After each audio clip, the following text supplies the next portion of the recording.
রক্ত রক্ত আরো রক্ত। কোচবিহারে মাথা ফাটল বিজেপির বুথ সভাপতির পিটাইয়ে আক্রান্ত দুই বিজেপি কর্মী। সেখানে বিজেপির অফিসে আগুন ধরিয়ে দেওয়া হলো। প্রথম দফাতেই রক্তলীলা শুরু। লোকসভা ভোটের প্রথম সকালেই ফুল অ্যাক্টিভ তৃণমূলের গুন্ডা বাহিনী।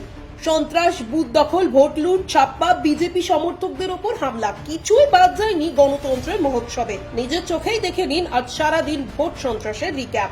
মাথা ফাটল বিজেপি বুথ সভাপতি। কোচবিহারে মাথা ফাটল বিজেপির বুথ সভাপতির। ভোট শুরু হতেই রক্ত ঝরল। প্রথম রক্ত ঝরার খবর পাওয়া গেল। কোচবিহার থেকে আসছে বিজেপির বুথ সভাপতির মাথা ফাটার খবর আসছে। দিনহাটার সিতাইয়ে আক্রান্ত দুই বিজেপি কর্মী। পিটাইয়ে আক্রান্ত দুই বিজেপি কর্মী। বুথের বাইরেই কর্মীদের ওপর হামলার অভিযোগ। দুই বিজেপি কর্মী, তাদের ওপর আক্রমণ। বুথে বিজেপি এজেন্টদের বসতেই দেয়নি রানীর বাহিনী। তুলসীপাড়া চা বাগানে 4টে বুথ রয়েছে, 21, 22, 23, 24। এখানে সকালে আমাদের পোলিং এজেন্টরা এসেছিল আর তাদেরকে এখানে বসতে দেয়নি। কিছু এখানে টিএমসি দুষ্কৃতীরা আছে, তারা নিজের প্রভাব খাটিয়ে এখানে আমাদের যারা পোলিং এজেন্ট আসছিল তাদেরকে বসতে দেয়নি, ঢুকতে দেয়। দিনহাটায় বিজেপির পোলিং এজেন্টকে অপহরণ।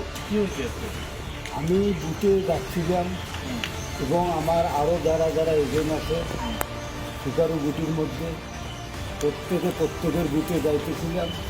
এরা সারা রাত্রি দীপক সেন, মুকুল মাস্টার, নদীর মাস্টার এবং এখানে তৃণমূলের আরও অনেকে হারমাত কিছুকে নিয়ে সারা রাত্রি ডিউটি করত। বিজেপি বিধায়ক শিখা চ্যাটার্জিকে বুথে প্রবেশে বাধা পুলিশের।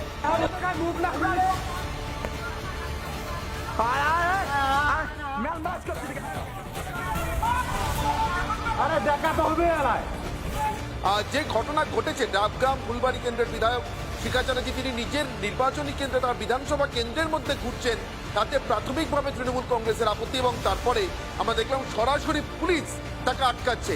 একজন বিধায়ক জনপ্রতিনিধি তার এলাকায় ভোট গ্রহণ কেমন চলছে এটা দেখতে গেলে বা এটা জানবার জন্য ঘুরলে পুলিশের সমস্যা। ডাবগ্রাম ফুলবাড়িতে বিজেপির অফিসে আগুন লাগিয়েছে তৃণমূল। তাহলে ডাবগ্রাম ফুলবাড়ি, সেখানে বিজেপির অফিসে আগুন ধরিয়ে দেওয়া হলো। একের পর এক ঘটনা। গোটা দেশে 102টি কেন্দ্রে প্রথম দফার ভোট চলছে, কিন্তু সন্ত্রাস হয়েছে কোথায়? পশ্চিমবঙ্গে। ভোটের প্রথম দফায় যদি এই অবস্থা হয়, তবে বাকি 6 দফায় কি হবে বুঝতে পারছেন? বাঁচান নিজেকে, বাঁচান বাংলাকে।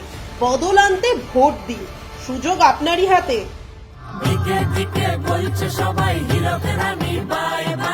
হীরক রানীর শোষণ থেকে মুক্তি পেতে ওয়েবসাইটে রেজিস্টার করুন।